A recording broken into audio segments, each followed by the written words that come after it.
Can us in the Liberty movement learn a thing or two from this whole Daily Wire, Steven Crowder thing?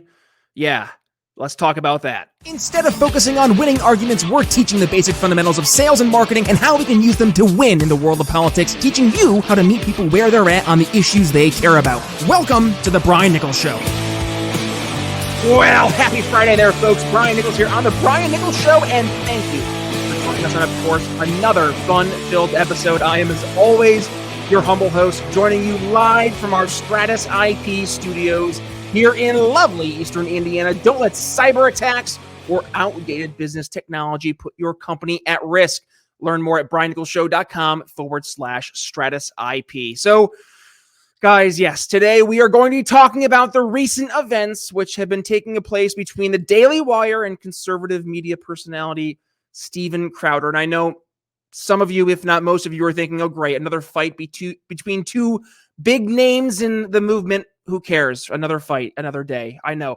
But I assure you, this dispute is, in fact, important because it gives us an opportunity to learn. Exactly what are we learning?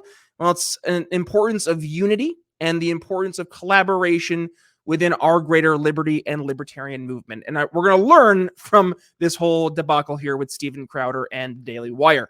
So first of all, let's start things off. So for those of you who are unaware of the entire circumstances here, Steven Crowder recently accused the Daily Wire of offering him a contract on unfavorable terms. So the Daily Wire CEO, Jeremy Boring, responded to originally Steven Crowder's claims with a video in which he confirmed that, yes, the company had, in fact, Crowder an offer which was $50 million over 4 years, but stated that Crowder had misconstrued and misrepresented the details of the contract. Now, let's take a look at some of the specific accusations that were made here by Steven Crowder.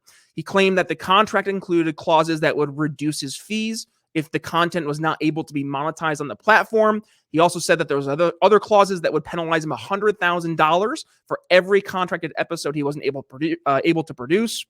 Now, Jeremy Boring stated that these clauses were, in fact, standard in the industry and that the terms related to YouTube demonetization, specifically in the initial contract, would have likely been removed later in drafts. But I guess the question is, from the standpoint of looking at this situation in particular, is this clause standard in this industry? And if they are they fair?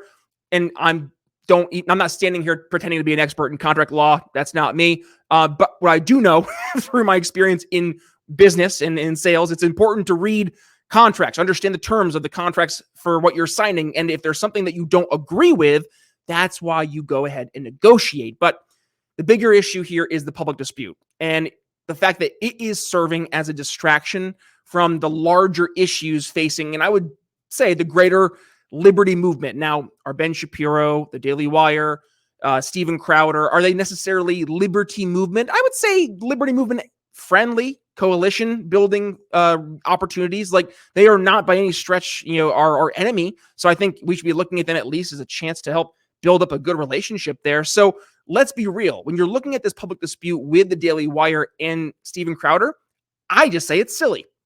Truly, it's silly.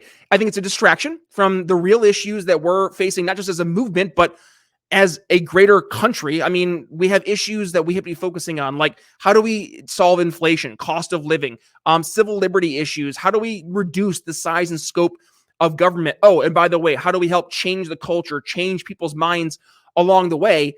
And let's not forget that this stupid, silly, petty squabble, it's harming the overall reputation and effectiveness of the movement. It makes us look like a bunch of bickering kids instead of a serious, unified movement. Because what we learned in the last election cycle was that folks are looking for what?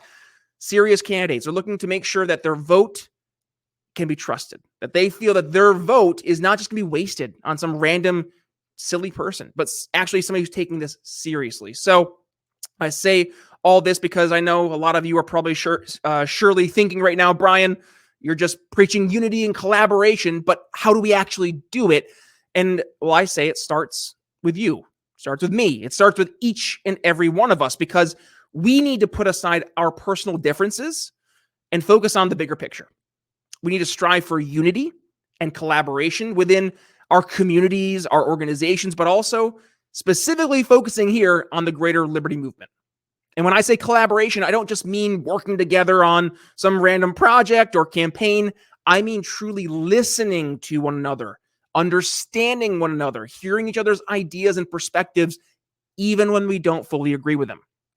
And when we do this, we can accomplish great things. So, in conclusion for today's episode, this dispute between the Daily Wire and Steven Crowder is a reminder, I think, for us of the importance of unity and collaboration within the libertarian movement. Because, guys, at the end of the day, I think we're building something bigger, something better, and something that's going to make a really big difference in our culture and the way that we do things moving forward. So I think it's important for us to remember, as folks in the liberty movement, that we are on the same team here. And our goal is to do what? Spread the message of liberty and to help increase freedom across the board. It's a movement that's bigger than any one person. It's a movement that's bigger than any one organization. So it's important that we all remember that and we work together to achieve our goals. So I say all that. Do you agree? Do you disagree? I would love to hear about it. Let me know down in the comments if you're joining us here on the video version of the show over on YouTube, Rumble, or on Odyssey. Either way, hit that little notification bell and a little subscribe button so you don't miss a single time we go live. But for the 99% of you who are joining us over on the podcast version of the show, well, you know the drill. First and foremost, head over to YouTube or Odyssey or Rumble and make sure you start watching the video version of the show. But also, if you want to catch more of Brian Nichols Show or learn more about today's episode, head over to briannicholsshow.com or click the artwork in your podcast catcher. It'll bring you right over to today's episode where you can find the transcript from today's episode.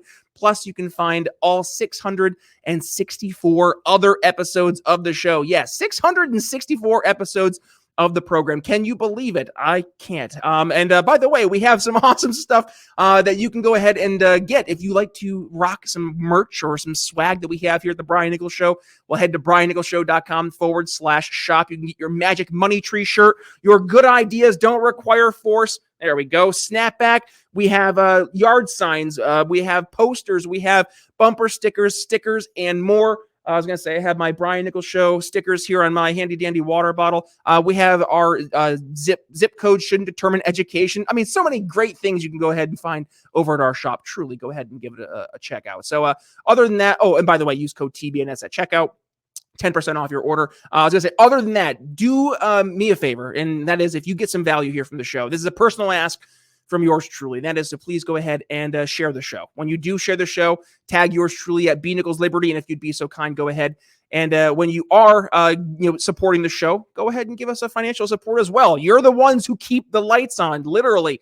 $1.99 a month. Can you do that, Audience Insider? Well, head over to our Patreon, briannicholsshow.com/support. Become an Audience Insider. Yeah, $1.99 a month, and I will thank you by sending you a bumper sticker or sticker of your choice. So link there in the show notes. But other than that, that's all I have for you guys this week. And what a week it was. We had a lot of great guests here on the show. Tony Brissonis joined us yesterday on the show talking about his brand new book, Red, White, and Blind, specifically how media misinformation is really just damaging our political discourse and what you can do to help take care of it on your own personal way. Go ahead, check that episode out right here.